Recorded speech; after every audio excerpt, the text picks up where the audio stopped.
अस्सलाम वालेकुम यूज़र्स। आज की इस वीडियो का पर्पस ये है कि हम ये एनालाइज कर सकें कि क्या बैरिया टाउन की प्राइसेस कम होने का कोई इम्कान है या नहीं।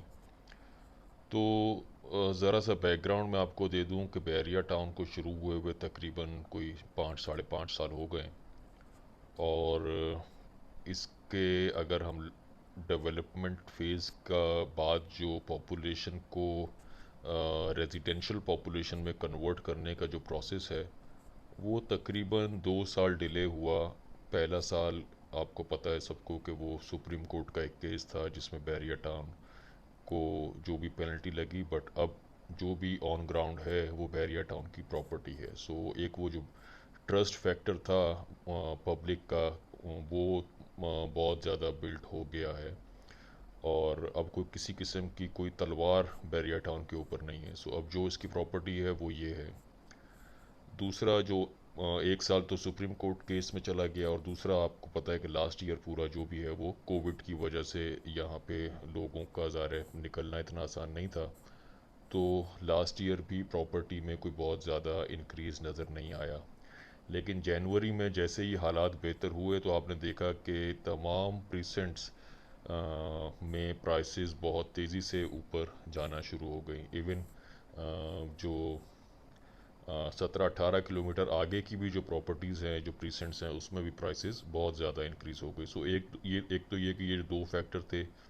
अब ये क्योंकि रिजॉल्व हो गए तो ये प्रॉपर्टी प्राइसेस अब उसकी वजह से ये इंक्रीज़ हो गई हैं। दूसरा एक और जो फैक्टर देखने वाला है वो ये कि बैरिया टाउन में अब जितने भी प्रीसेंट्स हैं वहाँ पे जो प्लॉट्स हैं वो ज़्यादातर एंड यूज़र्स के पास आना शुरू हो गए हैं। बहुत कम हैं जो अभी डीलर्स के पास होंगे, बट एंड यूज़र के हाथ में चीज़ आ गई है। सो एंड यूज़र आपको पता है वो है जो उसको पता है कि अब वो फॉर एग्ज़ाम्पल अगर किसी ने किसी के पास कोई 25 लाख थे, 30 लाख थे, 35 लाख थे, उसने उसी रेंज के हिसाब से अपनी प्रॉपर्टीज़ में इन्वेस्ट कर दिया। और उस एंड यूज़र को पता है कि अगर आज वो यहाँ से सेल कर भी देता है, लेट्स से किसी एक एंड यूज़र का प्लॉट है और वो 35 लाख का सेल कर देता है, तो उसको पता है कि ये 35 लाख का मैं अब कराची में कोई ऐसी प्रॉपर्टी नहीं है जो 35 में ले सकूँगा।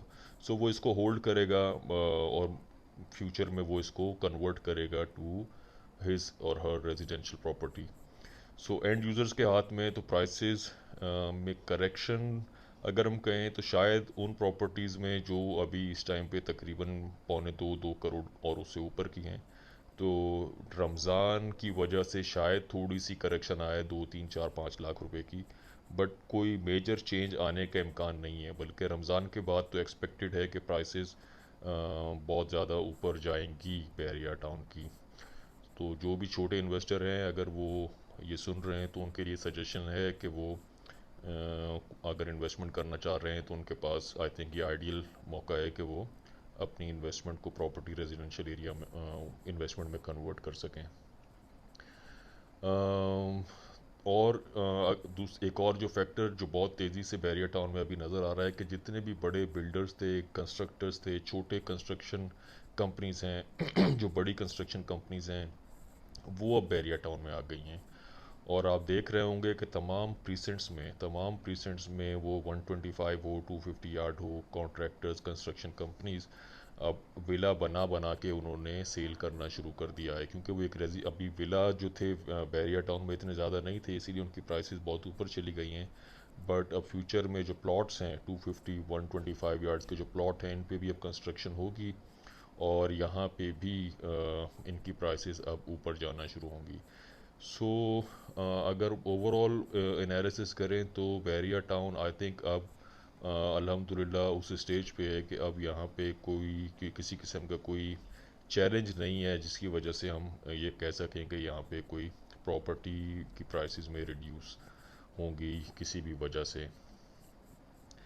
चैनल को सब्सक्राइब कीजिएगा, वीडियो को लाइक करें, और ताकि आपको लेटेस्ट अपडेट और एनालिसिस प्रीसेंट वाइज और ओवरऑल बैरिया टाउन की जो प्रॉपर्टीज़ है उनके बारे में हम आपको अपडेट कर सकें।